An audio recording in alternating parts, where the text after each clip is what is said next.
le terminer.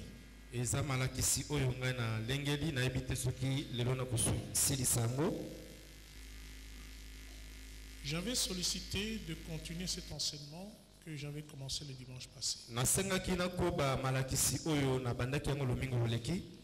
Parce que je me suis posé vraiment une question. Est-ce que la pauvreté, c'est une fatalité? Une fatalité?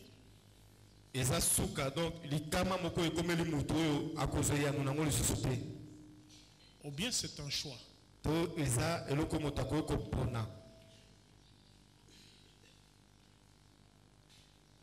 Est-ce que si on est né pauvre, même si on est un enfant de Dieu, doit-on mourir pauvre? Et je me suis posé la question, pourquoi beaucoup de chrétiens sont pauvres?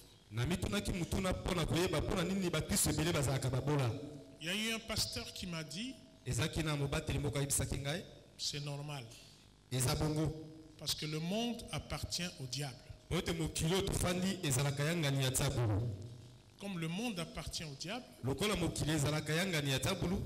les enfants de Dieu n'ont pas droit au chapitre de la richesse. Dès lors qu'ils essayent de percer dans cette sphère-là, ils seront battus en brèche. Il a donné beaucoup d'arguments là-dessus. J'ai failli être convaincu. Mais ensuite, je me suis dit, mais c'est pas possible. Comment est-ce que Dieu, qui a créé les hommes, et qui est un père pour nous, doit délibérément laisser ses enfants dans la pauvreté et laisser les païens s'enrichir? Un peu pour dire, souffrez ici sur terre, vous serez dans la félicité au ciel.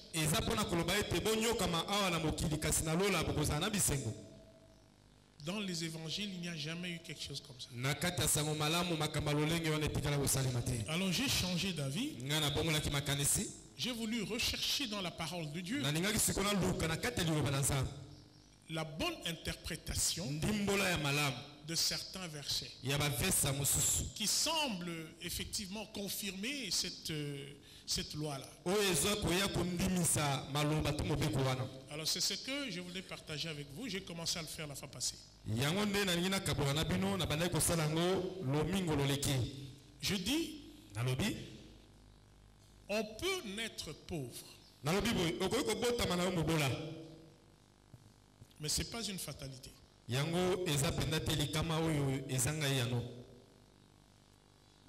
Si nous faisons des bons choix, et si nous avons ce qu'on appelle l'éducation financière, on peut mourir riche.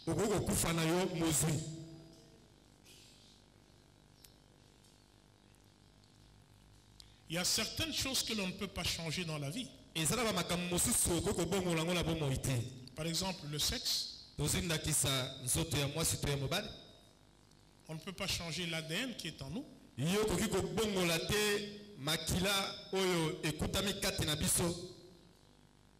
il y en a d'autres que l'on peut changer. Surtout notre situation sociale. Maintenant, comment est-ce qu'on va procéder?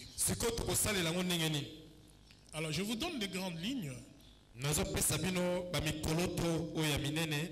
Et puis, on va aller les développer. On va s'arrêter là, on peut s'arrêter. D'abord, le premier point, c'est la mauvaise lecture ou la mauvaise interprétation de l'évangile.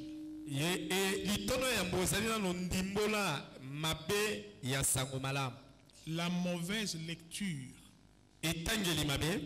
de l'évangile concernant l'argent. La mauvaise lecture de l'évangile concernant l'argent.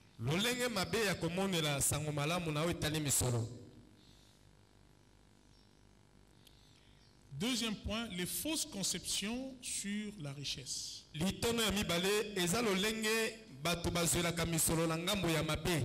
Les fausses conceptions sur la richesse.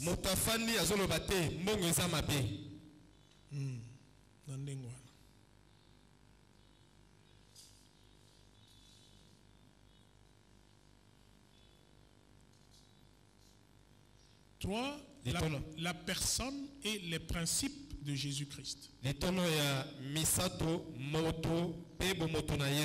La personne et les principes de Jésus-Christ.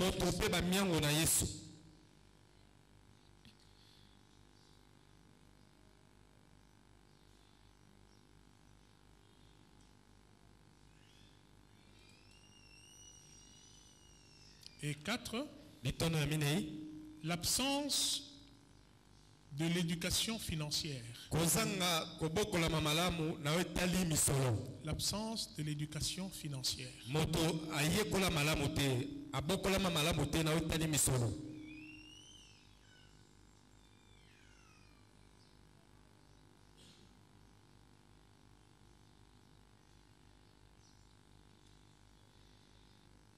Ok.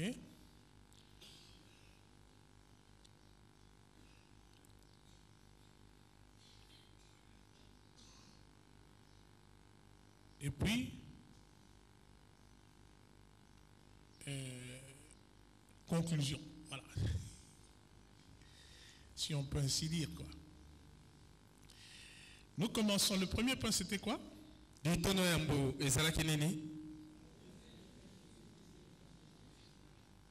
Ok. Je crois que nous avions commencé à expliquer ça la fois passée. Le Seigneur a dit dans Matthieu chapitre 6, verset 33. Mais avant d'arriver à 33, vous allez d'abord au-dessus, 31. Dieu a dit, ne vous inquiétez de rien. De quoi vous serez vêtus, de quoi vous allez vous nourrir. Ne recherchez pas ces choses, ce sont les païens qui les recherchent. Vous, votre Père, sait que vous en avez besoin. Mais cherchez premièrement le royaume de Dieu et la justice de Dieu. Toutes ces choses vous seront données par-dessus.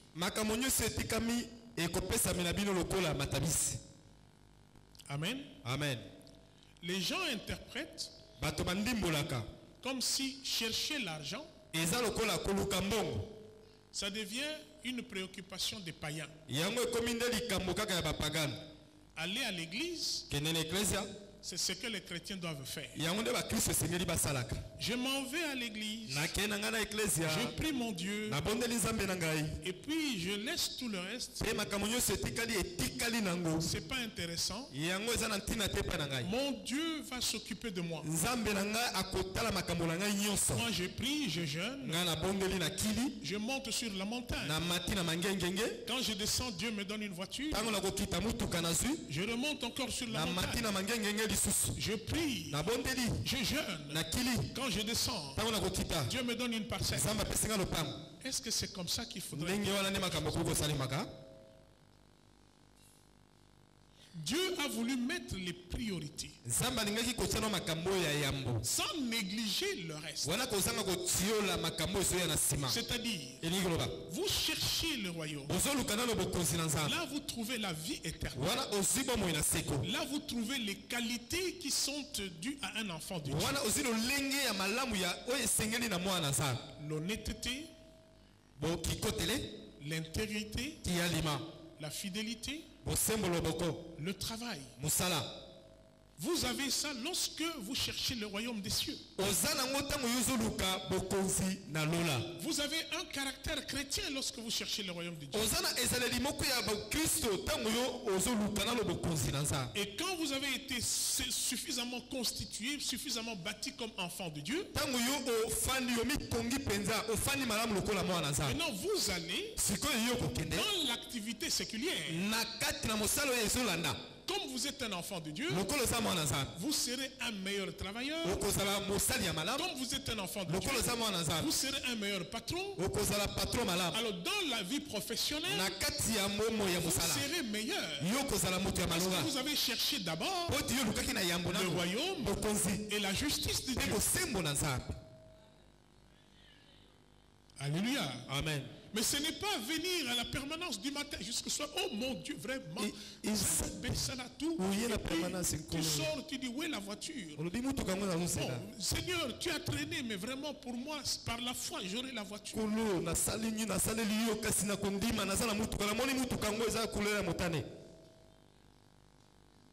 Ce n'est pas comme ça. Et d'ailleurs, ce n'est pas comme ça que nous vous avons prêché. Quand même. Je vais me marier par la foi. Allez, tu te maries par de faire part. Quand vous arrivez à la maison, il manque quelque chose. Laissez-moi, je m'en vais prier. Seigneur, madame, il manque de l'huile. Elle manque de l'huile, elle manque du savon. Qu'il y ait des corbeaux. C'est pas comme ça. Alléluia. Amen. Tu te maries, tu es responsable. Tu dois nourrir, prendre soin, acheter tout ce qu'il faut acheter. Et tu le feras par l'intercession. Alléluia. Amen. Donc nous devons bien comprendre qu'est-ce que Dieu voudrait nous dire. Ce n'est pas une négligence, mais c'est la priorité. Ce qui doit venir avant. Je l'avais expliqué la fois passée, je le répète pour qu'on puisse bien comprendre.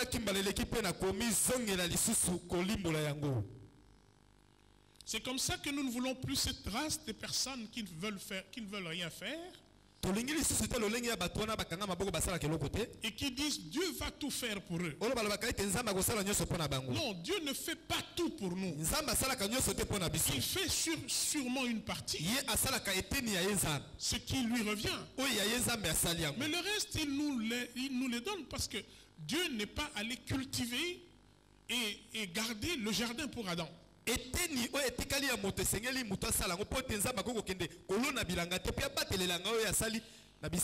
Chacun doit avoir son rôle. Cherchez premièrement le royaume, parce que tous ceux qui vivent dans le péché, ils ne verront point la main de Dieu. Au contraire, ils feront du surplace. Mais l'évangile n'exclut pas la richesse, mais il vient avant la richesse. Je répète, l'évangile n'exclut pas la richesse, mais il vient avant la richesse.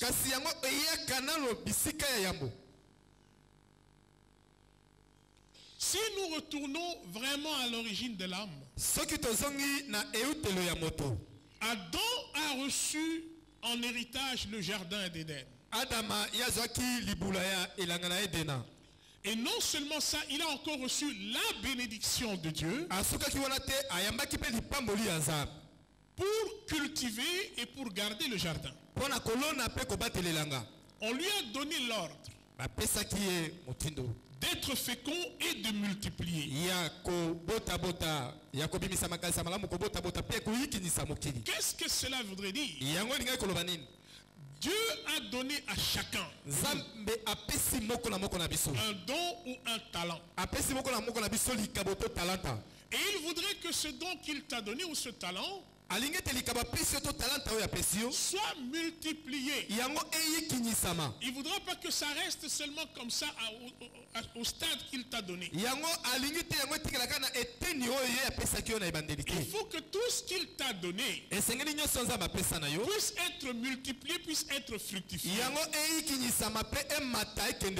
S'il vient te trouver seulement à l'état où il t'avait donné la chance,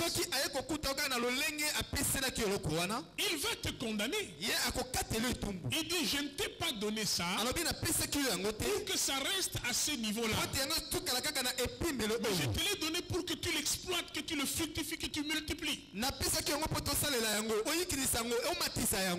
C'est ce que moi je voudrais. C'est ce que j'attends de toi. Que tu progresses. Que le talent ou le don que je t'ai donné puisse réellement travailler. Amen. Amen. Est-ce qu'on est avec moi? Alléluia. Amen. C'est pour cela que j'avais dit la fois passée que lorsque Dieu a béni Abraham, la Bible nous dit qu'il l'a béni, mais il a rencontré riche. Abraham était riche. Et plus tard, nous voyons que Jésus a vu Abraham au ciel.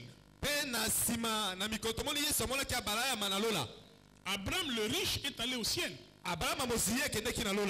Parce qu'il y a beaucoup de gens qui se disent, oh, le riche ne peut pas aller au ciel. Mais nous avons vu un exemple d'un très riche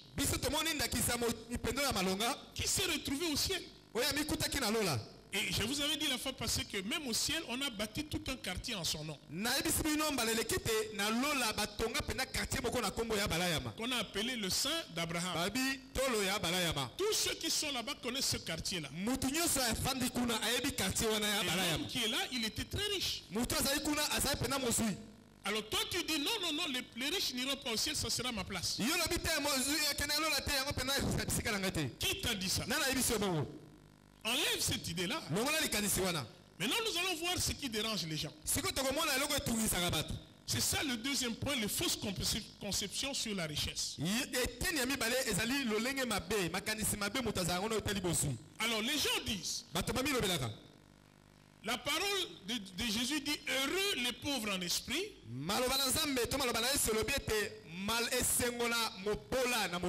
car le royaume des cieux est à eux. Alors ils disent, vous voyez, les pauvres ont le royaume des cieux. Vous savez, bien aimé, lorsque la colonisation est venue ici dans ce pays,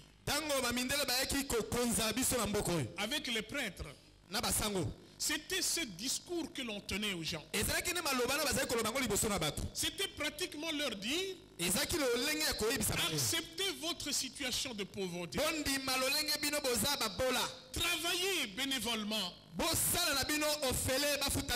quand vous allez mourir, vous irez au ciel. Et les gens croyaient. Ils disent non, la pauvreté n'est pas mauvaise. C'est normal. Mais je vais aller au ciel. Il y a une espérance. Et d'ailleurs, je l'avais cherché en vain ce matin, le discours de Léopold II, quand il s'adressait aux missionnaires. Le roi Léopold II, lorsqu'il a envoyé des missionnaires pour venir appuyer, n'est-ce pas, la colonisation au Congo belge, il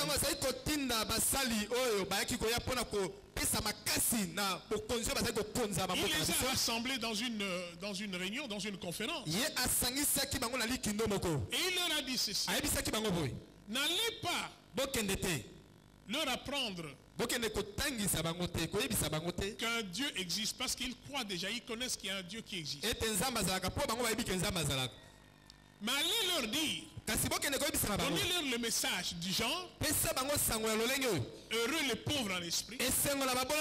Comme ça, ils ne vont pas ambitionner de devenir riches. Donnez-leur toujours Comme ça, ils vont s'habituer à demander. Un peu pour dire, faites de tout un peuple des mendiants. Que le fait de demander soit considéré comme une vertu. Donnez-leur de l'aide, mais pas de l'assistance. Habituez-les à toujours tendre la main et non pas à donner. Vous vous rendez compte? C'est toute une culture de la mendicité que ce roi a voulu transmettre par l'entremise des missionnaires. C'est aussi la même attitude de ceux-là qui disent séminaire, je n'en ai que faire, moi c'est seulement la prière.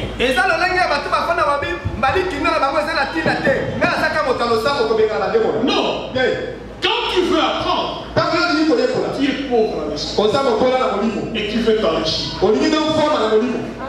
Amen. Amen. Alors, deuxième fausse conception. Il y a des gens qui disent, Jésus a dit, je suis venu pour annoncer une bonne nouvelle aux pauvres. Vous voyez que Jésus il est là pour les pauvres. Mais quelle en est l'explication? Je vous pose une question. Si moi je suis pauvre, quelle est la bonne nouvelle que j'attends? Hein? Yo ça pauvre, mais la courrier du Seigneur le riche. C'est ça, non? Parce que le pauvre Satan a quitté cette condition-là. Et la bonne nouvelle pour lui, c'est changer la catégorie sociale. Quitter la pauvreté, aller vers la richesse. N'est-ce pas? Donc quand Jésus dit, je suis venu annoncer une bonne nouvelle aux pauvres, cela signifie Jésus, il a la capacité, au travers de ces principes, de te faire quitter la médiocrité de la pauvreté et de te donner accès à la richesse. Oui ou non? Il y a toujours des pauvres, tout est à la pauvreté. Et d'ailleurs, cela n'est-il pas appuyé dans le psaume?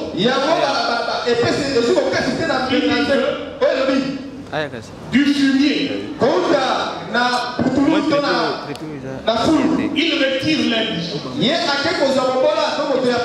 De la poussière, il relève le pauvre. Maintenant, quand il a relevé, qu'est-ce que la Bible dit? Pour le faire asseoir. Où? Parmi? C'est lui. Il te fait partir de là où tu étais, du point A de la médiocrité. Il ne te laisse pas au point milieu, mais il te hisse au point supérieur, de faire asseoir parmi les blancs. Ok, que les riches disent amen. Que les pauvres attendent le ciel. Et j'ai une mauvaise nouvelle aux pauvres parce que les pauvres risquent de ne pas aller au ciel.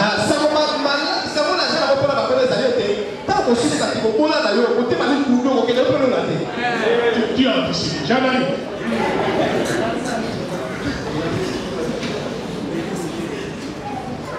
Donc, nous allons encore pour changer un peu l'état d'esprit des gens. Nous allons revenir à la Amen. Amen. Il est impossible à un riche d'entrer au ciel. C'est ce que le Seigneur a dit. Il est impossible aux riches d'entrer dans le ciel plutôt qu'à un chameau de passer par le trou du nez. Quels étaient ces genres de riches-là? Il s'agit du jeune homme riche. Un jeune homme qui a acquis les richesses, qu'il considéré par ses propres moyens. C'est-à-dire sa force, son intelligence lui a donné cette richesse. Il ne pouvait pas penser que c'est Dieu qui lui a donné ça. Alors quelqu'un comme ça, il s'accroche à sa richesse parce qu'il croit qu'il a obtenu par lui-même. Vous me suivez? C'est comme ça qu'il était religieux. Mais il a dit, bon, comment avoir la vie éternelle?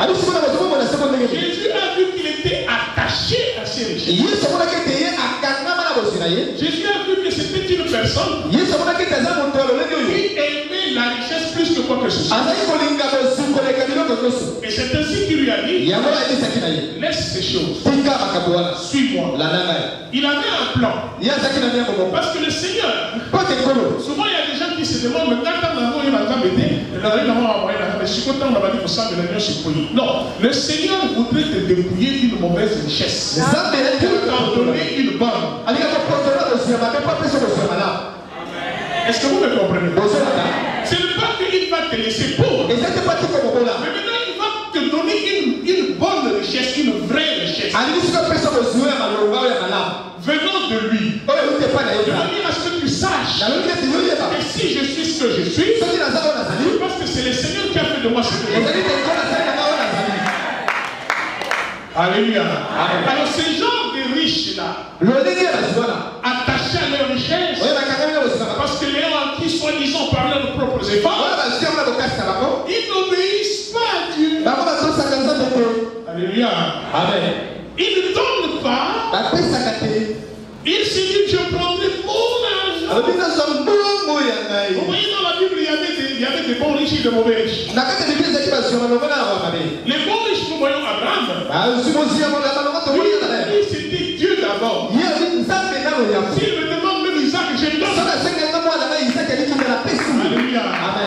Ça, c'est le bon riche. Nous voyons Jacob qui était un bon riche. Nous voyons David qui était un bon riche. On dit qu'il a donné des milliards pour la construction du temple. Mais nous avons aussi des riches attachés à l'argent. Nous voyons Nabal, un homme orgueilleux, imbu de lui-même, méchant. Et moi, j'imagine Nabal. Il était gros, boudeur.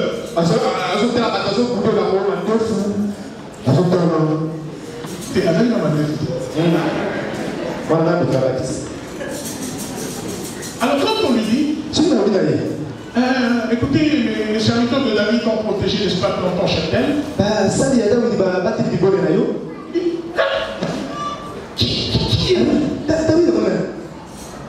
Qui est le fils de ça? C'est un serviteur, un bon cuisinier qui a pris son maître. Moi, je prendrai mon pain, mon nom,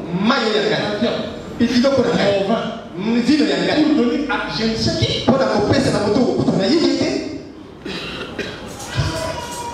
Alléluia. Amen.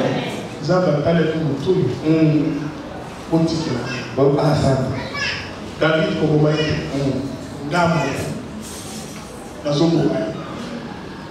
et Dieu a fait quoi?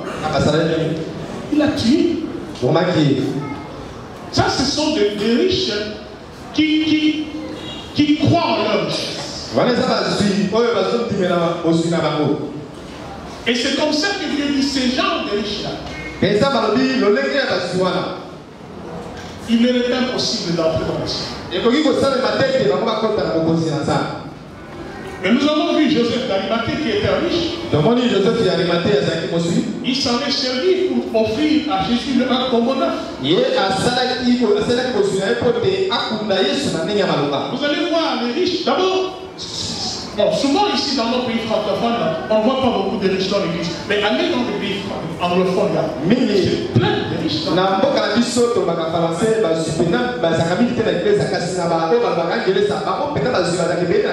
Parce qu'ils disent, Jésus va donner l'abondance. Et d'ailleurs, analysons un tout petit peu Jean 10.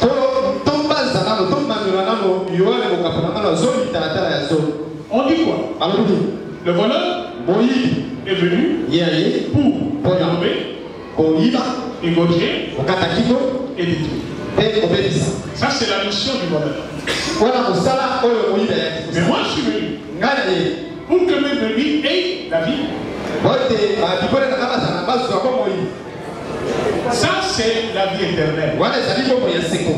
Hein? Et la vie, c'est la vie quoi? C'est-à-dire que c'est la dimension spirituelle. Mais il continue. Et qu'elle soit. Il y a même des gens qui ne connaissent pas ce verset. Jésus continue en disant qu'elle ait la vie et qu'elle soit quoi?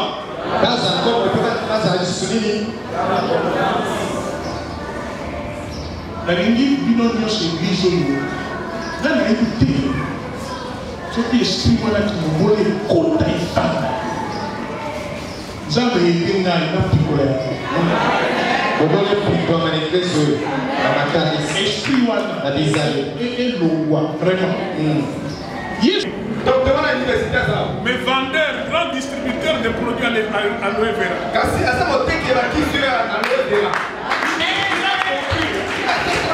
Et cette histoire de l'université, c'est bien, c'est du prestige. Mais l'argent, c'est dans autre chose. Je parle français, mais j'ai aussi l'argent. Mais si je parle seulement français, je n'ai pas l'argent. Ça, c'est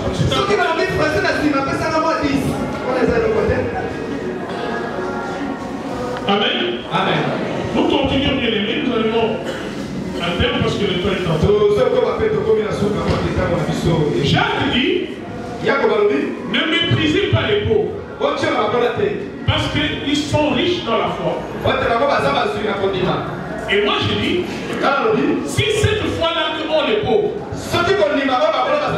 est capitalisée, eh bien ça va produire la richesse. Vrai ou faux? Parce que le pauvre croit que Dieu peut enrichir. N'est-ce pas? S'il croit que Dieu peut enrichir, si vous leur donnez les principes de Jésus, ils vont sortir de la pauvreté. Amen. Amen. Il y a des gens qui disent l'argent ne fait pas le bonheur. Je leur dis tout à fait raison. Parce que le vrai bonheur ne consiste pas à avoir beaucoup d'argent. Mais le vrai bonheur consiste à enrichir les autres. Pas les enrichir en leur donnant seulement l'argent, mais en leur permettant d'avoir aussi l'argent. Si tu es capable de le faire, c'est ça le vrai bonheur. C'est-à-dire, autour de toi, il y a eu telle personnes qui sont venues, qui étaient démunies, qui étaient pauvres, qui n'avaient absolument rien. Mais grâce à toi, cette personne a commencé à se retrouver. Elle est montée. Il a commencé à s'autosuffire. Si tu es capable de le faire, c'est ça le vrai bonheur. Et c'est ce que Jésus est venu faire pour nous. Il est venu nous enrichir. Amen. Amen. L'argent ne fait pas le bonheur. Mais sans argent, qu'est-ce que tu vas devenir bénéfique? Ça sera encore grave. Amen. Amen. La Bible dit quoi? L'argent répond. S'il ne fait pas le bonheur, mais il répond à tout. C'est-à-dire que tout ce dont tu as besoin, si tu as l'argent, tu l'auras. Est-ce que là c'est mauvais? Parce que nous tous ici, quand nous sommes là, nous avons des besoins. L'église a des besoins. Dans nos familles, il n'y a que des besoins. Et ces besoins-là, comment est-ce que ça pourra être satisfait s'il n'y a pas justement l'argent? Amen. Amen. Il y a des ceux qui disent que l'argent, c'est la source de tout le mal que nous sommes en train de voir. Mais moi j'ai comme l'impression que nos problèmes ici, c'est surtout à cause de la pauvreté. La pauvreté est la source de beaucoup de problèmes dans nos vies. C'est la pauvreté qui nous entraîne dans la médiocrité. C'est la pauvreté qui nous entraîne dans les limites. C'est la pauvreté qui nous entraîne dans la honte, dans la haine, dans la jalousie, dans les disputes et même dans la sorcellerie. Parce que quand vous analysez, n'est-ce pas, les démons de la sorcellerie, c'est un démon qui détruit tout ce que vous pouvez avoir comme bien. Alléluia. Amen. Écoutez-moi bien. Regardez-moi. Lorsque vous analysez l'esprit de la sorcellerie, vous trouvez que c'est un esprit qui concourt et qui combat tout ce que nous pouvons avoir comme bien. La sorcellerie commence par détruire ton travail. Tu vas au travail, des fois tu es licencié sans raison. Tu vas au travail, les autres montent, n'est-ce pas, en grade, mais toi tu es stagné. Tu vas au travail, ton salaire est retenu injustement, indûment, sans raison. Ton rappel, on ne le donne pas. Et des fois, tu as des pertes que toi tu ne comprends pas. L'argent se perd là. C'est la sorcellerie. Comme objectif, que tu deviens pauvre. Et quand tu es pauvre, c'est bien. Et tout ce qu'il est en train de prendre là-bas, il le récupère dans le monde de ténèbres. C'est pour cela, bien aimé, la pauvreté n'a jamais été une vertu. C'est un instrument du diable. Pour te bloquer, c'est un instrument du diable. Pour te laisser, n'est-ce pas, dans une certaine condition. Tu achètes une voiture, la sorcellerie abîme le moteur. Dès que l'argent entre dans la maison, la sorcellerie te fait faire de dépenses. Donc c'est l'esprit de la pauvreté. C'est pour cela, bien aimé, avec l'évangile de Jésus, je combattrai la pauvreté sous toutes ses formes. Forme physique, forme mentale, forme spirituelle. Ça n'a jamais été une vertu, bien aimé. Et je ne l'accepterai jamais. Amen. Amen. Et la parole de Dieu n'a jamais laissé une place à la pauvreté. Bien-aimés dans le Seigneur, nous disons ceci. Il y a la parole de Dieu qui dit que on ne peut pas servir 2 maîtres à la fois. Soit on aimera l'un et on aimera l'autre. Ça c'est Jésus-Christ qui a dit qu'on ne peut pas servir et maman et Dieu. Qu'est-ce que cela veut dire? Servir l'argent, ça signifie aimer l'argent plus que tout. L'argent devient une idole. Vraiment, on s'agenouille devant l'argent. On oublie tout devant l'argent. Mais maintenant, je fais une petite réflexion. Je voudrais vous poser une question. Lorsque, là où vous travaillez, on ne vous laisse pas le temps de prier. Vous le semblez à quoi? Vous accordez la priorité à qui?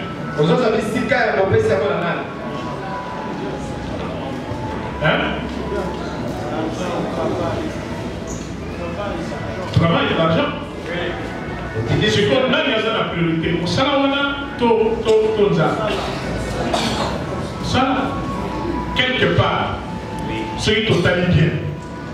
Ça, on le dit et peut ça tenter pour que ça me ça. Les amis, maman, n'est-ce pas? Vrai ou faux? Maman, par rapport il y a beaucoup d'animaux qui bouillent, beaucoup d'animaux qui bouillent l'église. Tout ça, il y a ça les amis. Azan vous me la date. La monnaie dit que vous allez répondre. Vous allez réfléchir à ça. Alléluia. On va dire que quelque part, au coquille qu'on soit raison que Moussala, mais Moussala ou les autres sans habiter. Mais ce qu'on a la caillou, mon patron. Alléluia. Aux amis riches, aux amis Moussala d'ailleurs. Tant il y a le sang, est-ce qu'il y a un copé ça la raison?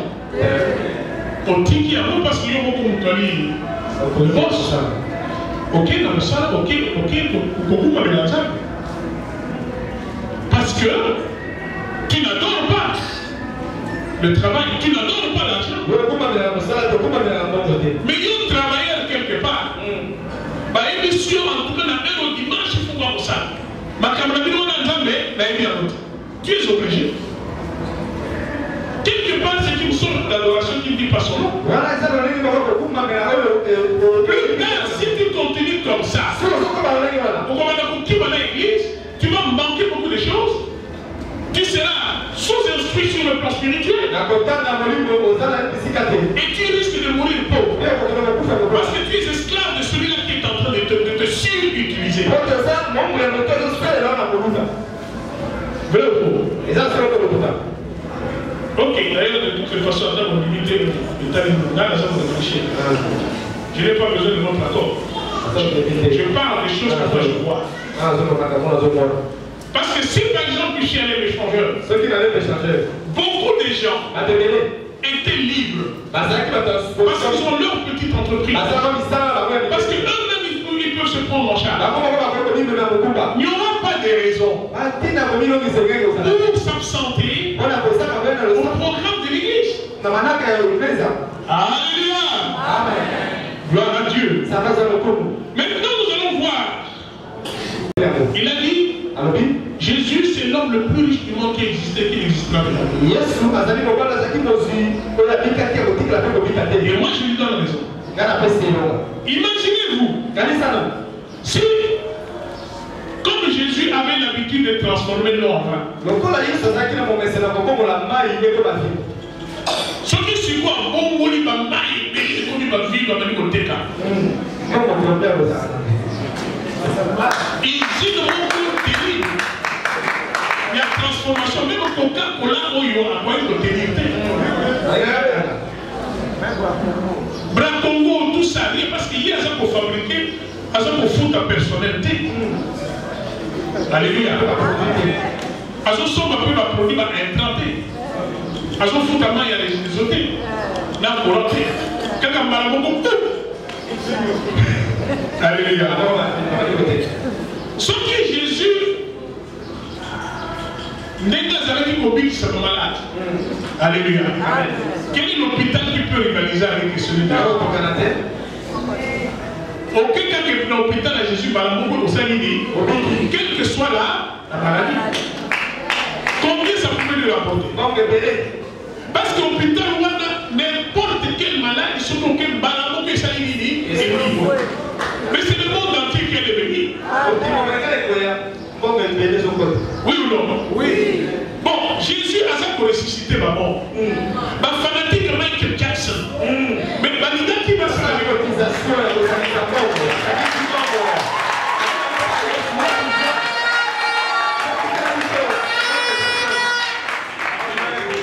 Alléluia.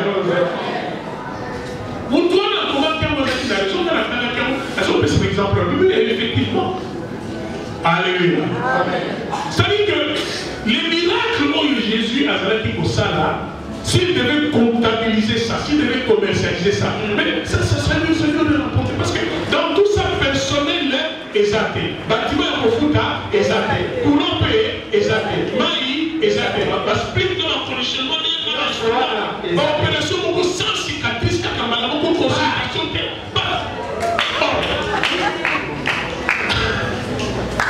Jésus est l'homme le plus riche.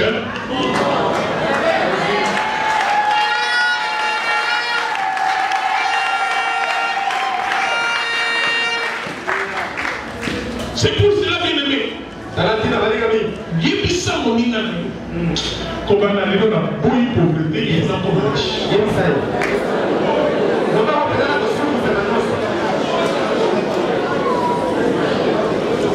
Il faut la courage. On coupe à mon voyer. Alléluia. Amen. Maintenant, bien-aimé, il est temps. Je vais m'arrêter là. Parce qu'on voulait parler des principes de Jésus, de la personne de Jésus et les principes de Jésus.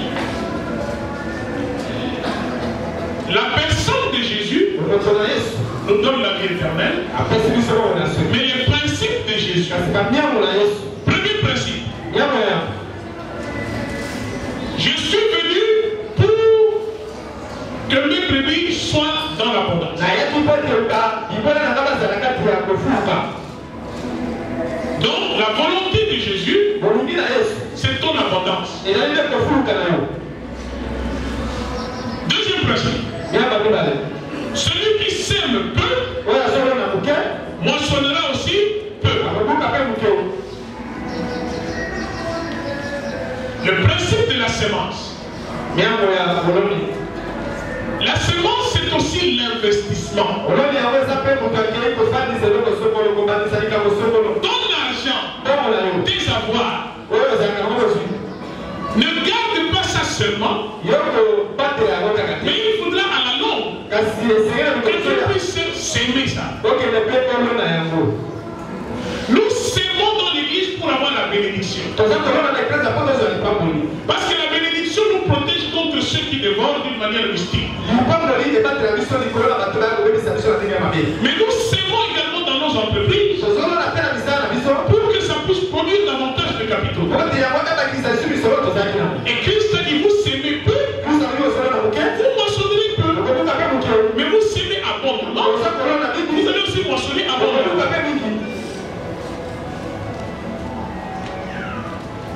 Troisième principe. Jésus dit, donnez et il vous sera donné. Qu'est-ce que cela veut dire? Dieu nous apprend à tendre nos mains vers d'autres qui en ont aussi besoin. Cela ne veut pas dire que tu vas prendre tout ton argent et tu donnes ça aux pauvres. Non, il faudra savoir qu'est-ce que tu vas donner, mais il faut toujours programmer le donner. Que ça ne manque pas dans ta manière de gérer ton argent. Il faut qu'il y ait une rubrique au travers de laquelle tu dois aussi tendre la main vers l'autre. C'est un principe de Dieu. Celui qui arrose, il sera aussi arrosé. Celui qui n'arrose pas, on ne sera pas non plus l'arrosé. Principe de Dieu. Amen. Amen. Alors, un cinquième principe. Quatrième. Amassez-vous des trésors au ciel. C'est-à-dire, il y a des choses que nous posons ici sur terre, des actes que nous posons ici sur terre, qui ont un impact jusqu'au ciel. Un enfant de Dieu ramasser des trésors, mais au ciel. Ça peut sembler comme une perte ici. Mais ce n'est pas une perte. Là au ciel, ça devient comme un trésor que tu es en train de constituer. Mais sur la terre aussi, tu en tireras bien sûr des bénéfices. Parce qu'il y a une loi. Faites aux autres ce que vous voulez qu'on voit. Mais ne faites pas aux autres ce que vous ne voulez pas que l'on voit. Amen. Amen. Nous aimerions nous arrêter là-bas. Qu'est-ce qui reste encore? Le point 4, c'était quoi?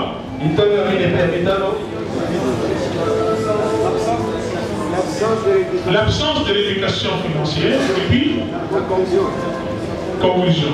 C'est seulement ça. Ok. Nous allons nous arrêter là-bas.